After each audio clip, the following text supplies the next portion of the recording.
Bienvenue aux engagés publics. Cette semaine, aux engagés publics, vous me voyez dans un décor complètement différent de ce que vous avez été habitué. On est accueillis. C'est moi qui reçois quelqu'un, mais comme émission, comme concept, on est accueillis chez 7 jours sur Terre. On est en compagnie de Benjamin Tremblay.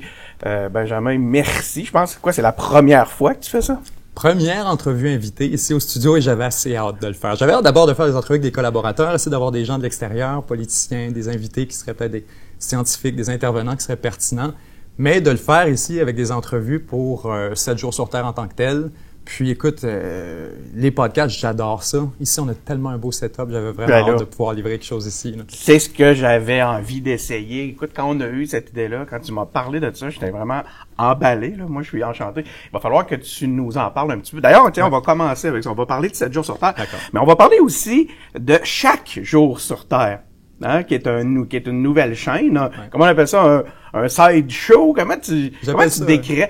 On va revenir sur 7 jours sur Terre, mais parle-nous premièrement de chaque jour sur Terre, qui est un nouveau concept, qui est une nouvelle chaîne qui voit le jour. Ben, écoute, il faut prendre le détour de passer rapidement par 7 jours sur Terre, parce que ça a été motivé par un certain nombre de constats à 7 jours sur Terre. À mesure où la chaîne grossit, à mesure où l'audience devient de plus en plus importante, l'algorithme est de plus en plus sévère. Au sens où, à un moment donné, la durée de visionnement, quand il y a des sponsors d'attachés à ça aussi, qui prennent un risque avec nous, et que nous, on leur vend un produit essentiellement en disant, tu sais, on a un documentaire qui s'en vient sur tel sujet, ça va être incroyable, ça va être solide, on est confiant de notre produit, et les partenaires nous font confiance. D'arriver sur 7 jours sur Terre avec des produits hors série, d'arriver avec des trucs que les gens vont peut-être moins regarder. Un peu comme ce qu'on fait là. Comme ce qu'on fait en ce moment, notamment. C'est peut-être quelque chose qui, pour monsieur, madame, tout le monde qui regarde 7 jours sur Terre, est intéressé par la géopolitique, l'actualité internationale, ce qui se passe en coulisses, qu'est-ce qu'on fait ici, la mission. Ça les intéresse un peu moins, puis c'est parfaitement compréhensible. Maintenant, je trouve important d'avoir quand même un véhicule plus mobile, où tu peux prendre des risques, où on peut essayer des trucs un peu plus créatifs, où on peut essayer de faire des entrevues, de recevoir des gens, agir comme incubateur aussi pour certains projets de la chaîne. On parle de podcasts, on parle de nouveaux talents à l'écran. C'est des trucs que moi, introduire quelqu'un à 7 jours sur Terre, à froid comme ça, ça te prend vraiment quelqu'un de solide, là, avec une grosse expérience caméra, etc. Fait que je pense que d'avoir un outil comme Chaque jour sur Terre qui nous permet d'être un peu un complément pour les vrais fans hardcore, si on veut, de 7 jours sur Terre, ça nous permet de faire plein de trucs que je voulais faire, mais qui étaient tout simplement pas viables sur 7 jours sur Terre. Je pense à des formats plus courts, à tout ce qu'il y a de TikTok, tout ce qu'il y a de trucs comme ça. Moi, j'y toucherai jamais avec 7 jours sur Terre pour la protéger. Chaque jour sur Terre rentre là. Puis Chaque jour sur Terre vient combler ce besoin-là. Ça fait pas longtemps que Chaque jour sur Terre est en ligne. Ce matin, je regardais les statistiques. On était entre 15 et 18 000 membres déjà, donc des abonnés. Le succès de 7 jours sur Terre, globalement, est incroyable. Là. C'est quand même, puis tu sais, là, on n'est pas en train de faire une infopub, là, mais on va en parler quand même de 7 jours sur Terre, puis de son succès. Une des plus grosses chaînes YouTube au Québec, avec 360 000 abonnés, des vidéos qui ont des millions de vues, en tout cas au moins 1 million quelques pour certaines de vues. C'est étonnant de voir. Tu as fait l'annonce, justement, de Chaque jour sur Terre, et en quelques heures, tu as atteint un niveau d'abonnement impressionnant. Moi, je dois avouer, même chez les engagés publics, les plus hautes fortes d'abonnement et d'audience, d'augmentation d'audience qu'on a eu, c'est quand on t'a invité. Donc, tu as une audience qui est fidèle, qui t'apprécie beaucoup, qui te suit. D'ailleurs, tu sais, faisons une expérience. Allez sur la chaîne des engagés publics, puis abonnez-vous juste pour démontrer votre pouvoir. Pour démontrer votre puissance et pas faire mentir le succès de Benjamin, tu sais, hein, beau segway. Mais écoute, puis je regardais ta vidéo, t'as fait une vidéo sur 7 jours sur Terre cette fois-ci, où ce que t'annonçais Chaque jour sur Terre, puis la place que t'as faite à la ville de Québec, je suis resté impressionné. Je t'ai demandé, tu te souviens, je t'ai écrit, j'ai dit, coudonc, étais-tu commandité par l'Office du tourisme, on appelle ça ici à Québec, Québec Cité. T'es fier de ta ville, hein? T'aimes Québec? J'adore Québec. Et c'est surtout un sentiment qui s'est développé, je te dirais, dans les 2 dernières années, où longtemps, j'étais un peu par défaut à Québec. J'étudiais ici, je travaillais ici, j'étais resté ici, je faisais un peu de radio. J'avais pas un attachement vraiment profond. Puis c'est au cours des 2-3 dernières années où j'ai réalisé, Seigneur qu'on est bien. On est bien, il y a une qualité de vie exceptionnelle. À un moment où, oui, Québec, passe d'un statut de ville intermédiaire à un statut de ville majeure. Il y a un pic dans la vivabilité, dans la qualité de vie qu'on a ici, la beauté incroyable de cette ville-là, le patrimoine. Moi, je voulais le mettre en valeur. Puis au-delà de tout ça, j'en ai un peu... J'adore Montréal. J'aime Montréal. J'aime le centre-ville. J'aime le coin. J'aime l'énergie, le dynamisme. Maintenant, là où j'ai un problème, c'est avec la concentration extrême de l'industrie à Montréal, qui pour moi n'est, à toute fin pratique, plus une ville francophone. C'est une ville bilingue. De parler de capitale de la francophonie, ce serait un euphémisme. Ce serait une exagération, devrais-je dire. Je pense que c'est Québec, la capitale de la francophonie. Je pense que si moi, je trouve ça triste d'avoir à me déplacer systématiquement à Montréal, puisque de rendez-vous d'affaires, de partenariat quelconque, et que ça me frustre, be the change you want to see. Ce serait de commencer par moi-même, d'installer ça à Québec, de bâtir une équipe ici à Québec, de développer une expertise ici, un écosystème de créateurs, de recevoir des gens de Québec, d'essayer de développer ce créneau-là autant que possible. Et si la Ville de Québec n'est pas impliquée dans nos activités, puis ce n'est pas une invitation du tout, j'en prends quand même grande fierté de rendre service à la Ville. Puis autant que possible, de montrer aux gens à quel point, c'est fantastique, c'est beau, c'est incroyable. Tu fais rayonner Québec. Et c'est ce que je voulais autant que possible, parce que beaucoup de gens vont m'écrire des fois en disant, c'est quoi le drapeau bleu et blanc derrière toi? C'est le drapeau d'Israël. L'Écosse? Le seul contact pour beaucoup de gens qu'ils ont avec la francophonie canadienne, les Québécois, c'est les créateurs qu'ils fréquentent. C'est à nous de le représenter à la hauteur de sa beauté. Puis beaucoup d'amoureux de Québec dans tes audiences. Je me souviens, je lis les commentaires pour préparer les entrevues, entre autres. Même moi, dans les commentaires que je reçois quand je t'invite, des gens à l'international qui soulignent cet aspect-là, aiment Québec. Donc oui, comme ambassadeur, c'est apporté à ton crédit. T'as parlé, puis j'adore ton lien sur... C'est étonnant de voir que même dans une industrie médiatique qui se renouvelle vers le numérique, que la concentration reste à Montréal. Ça, c'est étonnant. Ça va s'empirer, je pense. Ça va s'empirer à mesure où il y a de moins en moins de moyens, à mesure où on le voit déjà, les équipes qui sont en région, les équipes d'actualité, de production de nouvelles, qui sont dramatiquement réduites, sinon complètement éliminées, pour être concentrées dans les grands centres comme Québec et Montréal. Donc, je pense effectivement, si on veut être un pionnier, un représentant pour la francophonie digne de ce nom, c'est de porter avec beaucoup d'honneur et de noblesse les lettres qui sont celles de Québec. Et de le faire autant que possible pour la francophonie internationale. Et crois-moi, il y a déjà plein de gens qui nous disent « Mais c'est donc bien beau au Québec, il faudrait aller faire un tour. Qu'est-ce que tu nous recommanderais? » Comme quoi? À de leur dire, je suis pas un guide touristique. On va vous conseiller des... Puis ceux qui me connaissent bien, ça que j'ai travaillé très longtemps dans ma vie précédente, quand j'étais aux études, dans un hôtel 5 étoiles à Québec. Et c'était mon dada que de vendre la ville et de leur faire comprendre comment il était dans un endroit unique. Fait que ça me fait toujours plaisir de reprendre ce costume-là un court instant. On en apprend sur toi à chaque fois parce que t'es venu déjà faire une entrevue où tu nous avais parlé de ton parcours dans ta vidéo de retour sur 7 jours sur Terre. Vous irez voir ça sur la chaîne de 7 jours sur Terre. Justement, tu choisis d'exposer ton parcours. Puis ça, vois-tu, moi, je savais même pas que tu avais travaillé dans l'industrie touristique. Fait que ceci expliquant peut-être un peu cela. Donc, ça fait partie de ton positionnement. Le positionnement de 7 jours sur Terre dans l'écosystème médiatique québécois, canadien, francophone. Parce que là, toi, tu t'adresses à une audience internationale. Tu le vois comment? Oui, une forte identité où ce que tu mets la Ville de Québec de l'avant, mais sinon, au point de vue du sens, de la mission, de la vision que tu souhaites atteindre, c'est quoi? Qu'est-ce que tu veux faire? Avec 7 jours sur Terre? Ouais. Changer quelque chose. Ah oui? Denis, il y a du monde qui m'écrivent en me disant « Tu m'as allumé sa géopolitique. C'est toi qui m'as fait triper. » Puis depuis ce temps-là, j'apprends, puis j'essaie de... Et ça me met les larmes aux yeux. De savoir qu'il y a du monde comme ça. Du monde qui vont m'écrire, serrer à la pince, me croiser un peu partout en me disant à chaque fois que je finis une de tes vidéos, moi puis ma blonde, on débat pendant 1 heure que je dis, mon ami, c'est le plus beau compliment que tu peux pas me faire. De savoir que ces vidéos-là ou ces productions-là, que ça stimule des discussions, des conversations, des débats sur le monde qui nous entoure, des trucs sur des débats d'idées, de philosophie, sur des questions profondes qu'on a rarement l'occasion de discuter, même avec les gens qu'on aime. Parce qu'on a tendance à vivre le quotidien sans vraiment prendre le recul et on s'arrête pas pour voir la beauté de toute la complexité presque romantique du monde qui nous entoure. Et ça, quand on prend le temps de prendre la main, prendre les gens par la main, de prendre une marche à travers l'histoire, puis de se parler de quelque chose ensemble. Prendre une marche à travers l'histoire. Puis les gens apprécient ça. Puis moi, je l'apprécie encore plus. Moi, je ferais ça gratis, je ferais ça pour moi-même, je ferais ça dans mon sous-sol. Ben, pas mal ça.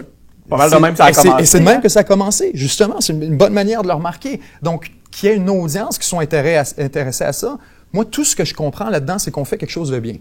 Qu'il faut continuer là-dedans. Et c'est un peu la raison pour laquelle on s'est déplacé ici dans une installation conséquente. C'est que je sentais qu'il y avait cet appétit-là, que les gens en veulent plus, que les gens veulent qu'on amène cette mission-là un peu plus loin, à créer de l'information, du contenu, de la réflexion, de l'analyse, toujours avec la plus grande humilité intellectuelle. Et ça, c'est le terme le plus important, le plus fondamental, qui est un pilier, l'humilité. Denis, j'ai jamais été à Haïti, je confesse. J'ai jamais été en Libye. J'ai jamais mis le pied en France. Veux-tu pleurer? Et de s'asseoir ici dans des chaises de cuir et de décrire ce qui se passe à Haïti à des gens qui ont des conditions de vie et une vivabilité incomparablement mauvaise et difficile et qui vivent chaque jour une tragédie à ciel ouvert. Ce serait arrogant et suffisant que de parler de tout ça puis de pas faire ses devoirs, puis de pas avoir l'humilité intellectuelle que de reconnaître que je ne connais rien à rien. J'ai pas été, je le sais pas. Mais à partir du moment où on reconnaît cette humilité-là, ça ouvre la porte à une curiosité tout à fait naturelle. De vouloir comprendre, de vouloir savoir. Puis Haïti, mais je sais pas, guys, mais je veux vraiment comprendre. Mais on la je vais sent, la m'asseoir. découverte. Quand tu fais tes capsules, on t'accompagne dans ta découverte, puis on dirait que la construction, parce que tu te gênes pas pour mettre un niveau d'émotion aussi dans tes capsules, puis on la sent se construire, cette émotion-là, parce qu'on a l'impression que tu découvres puis que tu apprends des choses qui ont un impact sur l'humain et l'individu. Peut-être ce n'est pas que de livrer écoute, une information. C'est la chose. Je suis Des fois, content que t'as t'en révolté, parles. Je suis content que t'en parles parce que c'est la chose que j'ai pas l'opportunité de parler. J'ai jamais l'opportunité d'en discuter et c'est rare que cette question leur remonte et je ne me porte pas volontaire pour en discuter. Mais oui, ça vient lourd. Je pense spécifiquement à Haïti. Ouais. Je pense à la Libye. Je pense au documentaire qu'on a fait sur la France-Afrique. J'en ai braillé. Oui, je me souviens, France-Afrique, le niveau émotionnel à charge émotionnel était important. J'en ai pleuré, mon ami. Là. Puis pleuré. Là. Puis ça devient un peu une responsabilité à partir de ce moment-là. Quand tu dis que tu transmets de l'émotion, c'est que moi, je me dis, moi, j'ai senti ça. Si moi, je vois un extrait comme ça, c'est tout le temps ça. C'est jamais un crescendo, c'est jamais comment, là. Je vois une affaire. Ça me rentre un poignard, là, tout ce qui... Et qu'instantanément, là, je suis envahi de cette émotion-là que je me sens obligé de transmettre. C'est-à-dire, si moi j'ai senti ça, ça vient pas de nulle part. Probablement quelque chose qui a aucun sens. D'entendre, je me souviens une femme, notamment quand on parlait de la France-Afrique, et qui regardait la caméra en disant « C'est fini! C'est enfin fini! » Avec une extase et un tel bonheur de savoir qu'enfin... Et avec le recul, moi, je savais que c'était pas fini. Cet extrait-là était comme en 2011, 2012, puis ça a été encore pire pendant les 5-6 ans après. Ça, de voir ça me fait pleurer. Des trucs comme ça, ouais. Fait que je me sens... J'ai le devoir de transmettre cette émotion-là. Et beaucoup de gens vont dire, ben oui, il y a de l'émotion, la narration, on l'aime beaucoup. C'est des points qui sont souvent relevés. Mais tu sais, si moi, je te parle pas de quelque chose qui me passionne, tu ne sentiras pas. Puis je travaille avec les recherchistes, quand on fait un meeting, il y avait hier un meeting pour essayer de déterminer c'est quoi notre prochain sujet, on a choisi notre thème. Tu comprends que si ça me fascine pas, que je te parle de la curiosité, ça là, faut que je sois curieux de ce sujet-là, puis que je sois prêt à m'asseoir pendant 2 semaines sans me tanner, pour être capable de faire un bon travail. Fait que les sujets, il faut que je les choisisse en toute ignorance de ce que les gens veulent entendre. De me dire, c'est quoi, moi, m'intéresse en ce moment. Un jour, je ferai un documentaire sur le Sénégal, ce sera bon. Mais en ce moment, je suis intéressé par l'intelligence artificielle, par-ci, par ça. C'est ça qui m'intéresse, puis c'est ça qui va être bon. Écoute, il y a à peu près 15 affaires là, dans tout ce que tu viens de dire que j'ai le goût de soulever, mais rapidement, là, cette notion-là de qualité de contenu, comment faire du bon contenu. Je t'avais déjà posé la question, puis tu m'avais allumé tu m'avais répondu ça, essentiellement. Puis ça m'avait beaucoup intrigué. Puis le pont que je fais, c'est Je parle souvent, moi je travaille dans le milieu du numérique pour ceux qui savent pas, puis en stratégie de contenu entre autres, puis il y a des clients qui me posent la question. L'autre fois, j'étais dans une conférence avec un regroupement sur les municipalités au Québec, puis on me demandait, Denis, on peut pas faire de contenu sur les lois municipales, c'est plate. J'ai dit, les gens, adressez-vous à l'intelligence des gens. Soyez les gens, intéressés. il y a une place dans l'écosystème médiatique pour s'adresser à l'intelligence des gens. Les gens ont soif de savoir des choses. Puis à un moment donné, c'est aussi d'être... Il faut pas avoir peur de dire les choses pour ce qu'elles sont. Pourquoi t'aimes ça?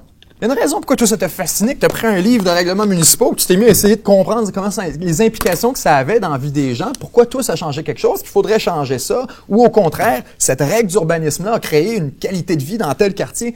Ça me demande si tu es capable de transmettre ça aux gens. En fait, avec la passion, là, tu peux transmettre n'importe quoi. On pourrait penser que cette bouteille-là est insignifiante et plate. Si tu assois quelqu'un ici de passionné par le polymère, par l'eau, il va nous captiver. Il va captiver notre attention pour on va triper. Donc, ça, c'est un élément que je trouve intéressant. Évidemment, ça s'en va où, là? Tu sais, je veux dire, tu t'en as fait état, ici, l'investissement, je sais pas si avec on a 4 caméras autour de nous, on a une caméra qui est absolument hallucinante, là, je regardais tantôt, qui fait une qualité, c'est du jamais vu dans la création de contenu, en tout cas, dans les contenus les créateurs de contenu que je connais, moi, ici, au Québec. Là, t'as des grands bureaux, c'est un investissement considérable. Oui. Ce que j'en comprends, c'est que c'est tout un investissement qui est privé. Ça vient de ton... C'est quoi le modèle d'affaires? Je sais que je te la pose quasiment à chaque fois, cette question-là, mais je reviens. Je vais te le montrer, c'est quoi mon modèle d'affaires. Il y a plein de monde qui me le demande tout le temps. On va leur rendre justice. On va leur rendre justice une fois pour toutes. Des fois, t'as des commentaires conspirationnistes. Je peux pas vous tu vas les nourrir. Je peux pas vous expliquer en détail la structure de financement. Je peux vous dire qu'on a des sponsors fidèles qui croient en la mission, qui estiment que ce qu'on fait, c'est important. Je porte tout le temps ce calotte-là en gag. Je l'avais ce matin en arrivant ici, c'était un addon. C'est un addon, c'était pas prévu. Tu sais, il y en a qui vont couper, ils vont faire des edits avec ça, tu vas t'en retrouver sur TikTok partout. TikTok it, brothers!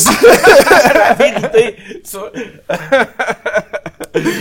Mais c'est, comment une simple chaîne YouTube, hein, parce que, puis le mot est important, là, une petite chaîne YouTube, tu sais, il y a tout le temps cette notion-là, puis je le sais, toutes les embûches que tu as rencontrées quand est venu le temps d'aller chercher ne serait-ce qu'une assurance, ou tu sais, tout est compliqué, aussitôt que tu dis le mot YouTube, tu te fais fermer les portes. Ça se sauve comme des rats, Tu te fais fermer les portes. Non, absolument. Donc, comment t'as pu, sans aide? Puis il y a aussi, t'as cette fierté-là de pas avoir été chercher de subventions comme ou un contenu. Écoute, je peux dire effectivement c'est un investissement Il y a des considérable. centaines de milliers de dollars canadiens en investissement ici, là. Hein? Ouais, il y a beaucoup. Juste la caméra, ça doit être un quart de 225 000 minimum, là, peut-être même plus. Oui, c'est un investissement considérable. Pour pas dire monumental, pour pas dire, c'est sûr, c'est une part de risque. C'est un risque calculé. Mais René Lévesque, une phrase fantastique là-dessus, sur le risque calculé des grandes étapes. C'est-à-dire qu'il arrive un moment dans la vie d'un peuple, d'un homme, où il doit faire preuve, où la seule forme de prudence convenable, c'est l'audace tranquille. C'est pas si audacieux que ça. C'est nécessaire. C'est de la prudence. C'est la seule forme de prudence convenable.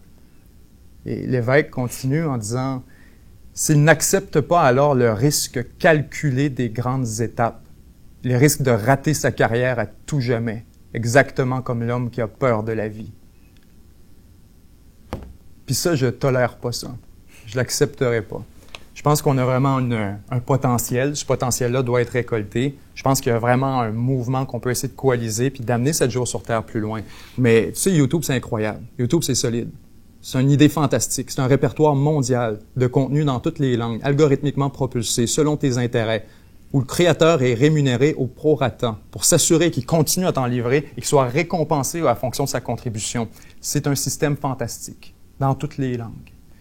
Là où il y a un problème, c'est plutôt avec l'amateurisme ambiant qu'on peut déceler. Parce que plusieurs ne prennent pas ça encore au sérieux. Et c'est correct, c'est parfaitement correct. On fait du contenu pour le plaisir. Dans les infrastructures, dans les tout, dans le institutions, contenu, tout au complet. même les créateurs. Tout au complet. OK. Qu'à un certain moment, on est en train de passer dans je pense, un point tournant dans l'industrie de la culture, dans l'industrie du divertissement, à mesure où les gens se déplacent de la télévision vers l'écosystème web. On est en train d'en perdre énormément au niveau de la spécificité culturelle. Et ça, c'est particulier pour le Québec. Mais ça va aussi être vrai pour plusieurs autres petits peuples à travers le monde. Petits peuples en termes de nombre, bien sûr, je comprendrai. Le nombre. Québécois, c'est 30 peuples. C'est pas un jugement. Tu nous fais pas du Pierre Elliott Trudeau. Non, ce que je veux dire par là, c'est plutôt que, Denis, on a un marché gros comme la ville de Chicago. Et on s'attend d'avoir 3 ou 4 chaînes de nouvelles, d'avoir des journaux en santé, d'avoir une industrie cinématographique en santé, d'avoir une industrie de télévision, production de nouvelles, d'avoir tout ça, du théâtre, et que tout le monde soit en santé, que personne soit affamé et qu'on ait de la place pour tout le monde. La seule manière que c'est possible, c'est parce qu'on y a cru, qu'on a investi là-dedans, il y a eu des politiciens forts qui ont décidé de se positionner en faveur de la culture au Québec et de s'assurer qu'on puisse représenter cette spécificité culturelle à travers notre industrie. Qu'on puisse le sentir, que c'est québécois, que c'est une série faite au Québec. On n'a pas besoin de vendre ailleurs pour être capable de réussir. Là où YouTube rentre là-dedans, c'est qu'à mesure où tout ça est en train de se déplacer vers on ne sait où, j'ai confiance que les médias vont être capables de se renouveler, inévitablement. Ce sont des entreprises, toute organisation a pour son intérêt de se renouveler. Les médias, je l'espère, j'ose espérer, à terme, trouveront leur niche à l'intérieur du web, seront capables de trouver un complément avec leur position, leur posture plus mainstream et essayer de rouler leur bosse dans ce nouveau monde. Ça, je l'espère, je leur souhaite le mieux. Mais il y a notre responsabilité sur YouTube, ceux qui sont déjà là. Ceux qui sont parmi les leaders, les pionniers, puis qui sont les gros créateurs, c'est à nous aussi de tirer la barre par en haut. C'est à nous de relever le niveau, de relever le standard, puis de montrer que longtemps, nous, on regarde la télévision en se disant, voici le standard. La télévision a plus d'argent que nous, plus de budget, ils ont plus de moyens, plus d'envergure, des plus grosses audiences. C'est normal qu'ils soient meilleurs. À la mesure où toutes ces vérités sont en train de devenir de moins en moins factuelles, où là on se retrouve avec des médias qui sont de plus en plus en difficulté, de moins en moins de ressources, des audiences de moins en moins importantes, un dynamisme de moins en moins... C'est pas normal que le web continue à se barométrer avec la position des médias.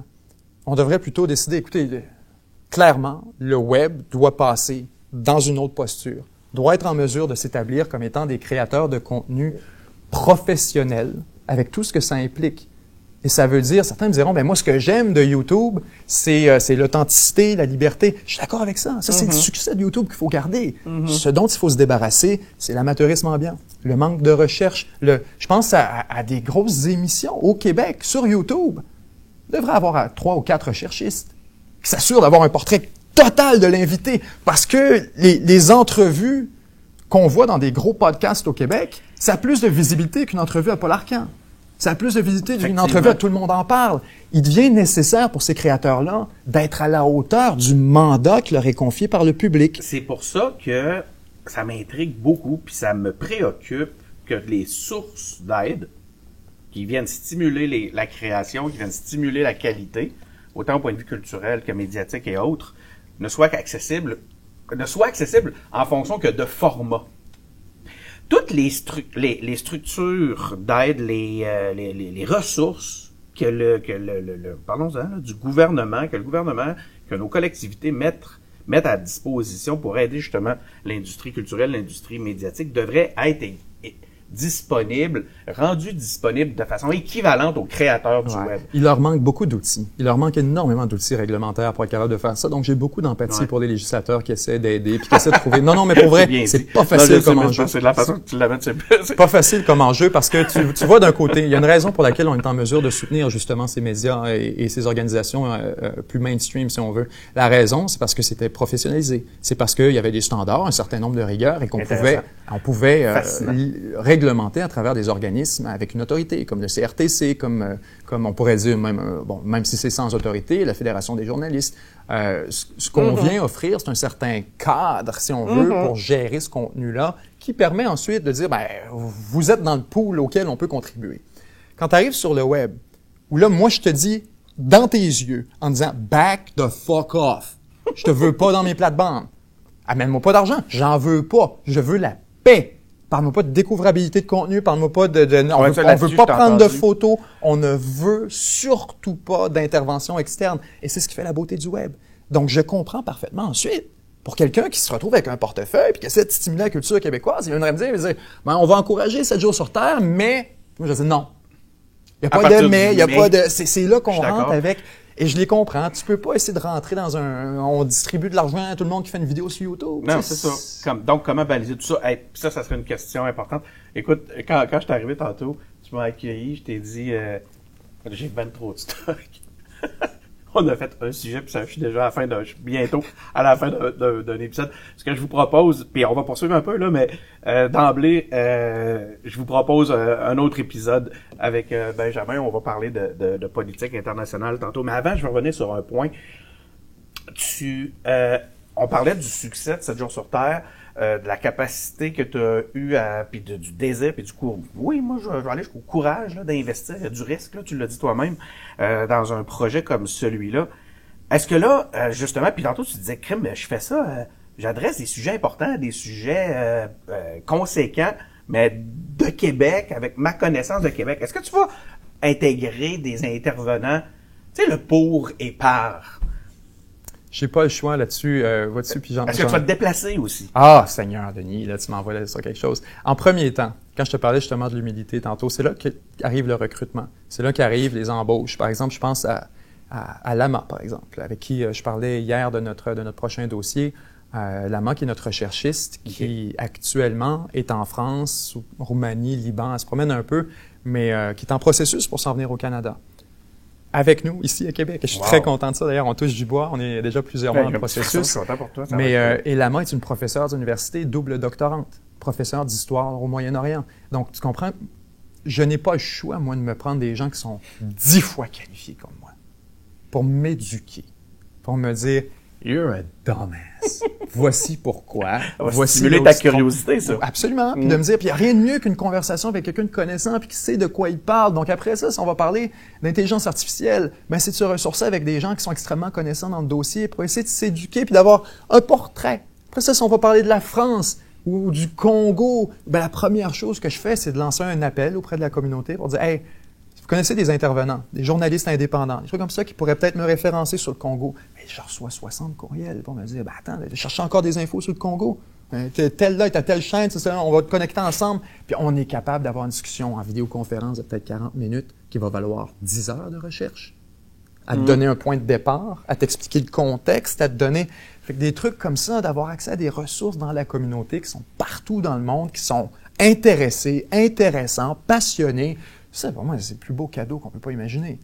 Donc, quand on parle de développer ces ressources-là, ces compétences, c'est absolument central à 7 jours sur Terre. D'être capable de reconnaître, j'ai dit, avoir un peu d'humilité, de savoir. Et c'est pour ça, si beaucoup de gens vont dire, tu nous dis pas quoi penser.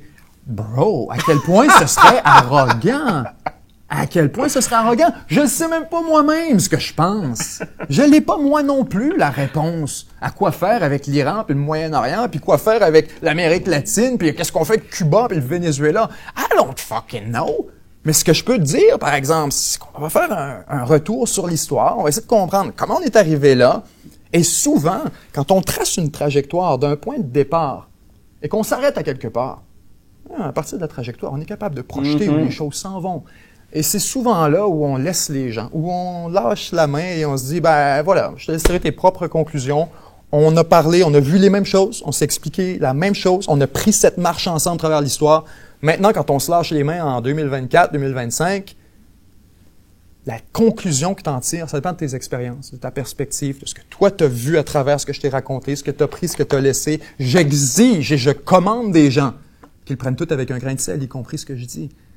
Donc, ça invite évidemment à avoir sa propre conclusion. Et il y a des gens qui vont me dire ensuite, « Ah, j'ai regardé ta vidéo sur telle affaire, tu as l'air pro telle affaire, par exemple. » Puis moi, je suis tellement heureux parce que c'est l'inverse. ma position personnelle, ma posture, j'ai tellement réussi à bien l'évacuer qu'on en vient à penser que je pense T'es à l'inverse. Ça, je me suis dit, attends, mieux, Ça, écoute. c'est drôle parce que j'ai eu cette discussion-là avec Farnell Morissette qui fait du contenu au Québec comme ça. Puis il vit la même chose que toi là-dessus.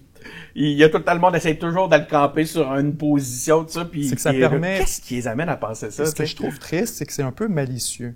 C'est que ça part d'une intention malicieuse, d'essayer de disqualifier quelqu'un parce qu'on n'est pas d'accord avec ce qu'il dit. Donc, on essaie de le mettre dans une catégorie qui va permettre de détruire le reste de son discours et justement de le stéréotyper comme étant un symbole de quelque chose de méprisable et de détestable. Ah, on sait bien, toi, tu veux réduire les impôts, tu dois être un gars d'extrême droite qui veut genre tout donner au corporal. Ça devient n'importe quoi. Tu vas dire, tu veux augmenter les impôts. Communiste. Non, mais quand on lit les commentaires, t'as les deux, hein. Tu te fais Donc, c'est ça. Tu te fais traiter de woke, puis tu te fais traiter de fasciste dans le même thread. Je le prends en me disant que ça fait partie. C'est un bien maigre tribut à payer pour avoir un si beau quotidien puis travailler avec des gens que j'aime. Bon, écoute, c'est un pont parfait pour notre prochain épisode. On va y aller s'y intéresser à l'actualité internationale. C'est l'épisode initialement que j'étais venu faire en venant m'asseoir ici. On voulait parler. On va parler de la politique actuelle. On va parler des États-Unis, on va parler de la France, on va parler de... Moi, il est arrivé quelque chose cette nuit même, puis là, on temporalise les épisodes, mais il y a eu une frappe israélienne au Yémen qui m'a intrigué, là, que j'ai une question en particulier que j'aimerais t'adresser. Puis si on a le temps, on verra ce qui se passe aussi sur le territoire canadien et québécois. J'ai des réponses. Je vais essayer d'être concis. J'aimerais t'entendre. Ouais, on pourrait se faire un épisode plus avec des petites questions courtes, des réponses rapides. Donc restez avec nous, c'est sur YouTube, vous êtes peut-être sur Facebook, vous êtes peut-être en train d'écouter ça sur Spotify. Donc c'est l'épisode qui suit, puis on mettra pas une semaine avant de le mettre en ligne, je vais vous mettre tout ça en ligne d'un coup. Fait que on se retrouve là dans quelques minutes, le temps que vous ayez cliqué pour le prochain pour écouter le prochain épisode. Merci beaucoup Benjamin. Plaisir.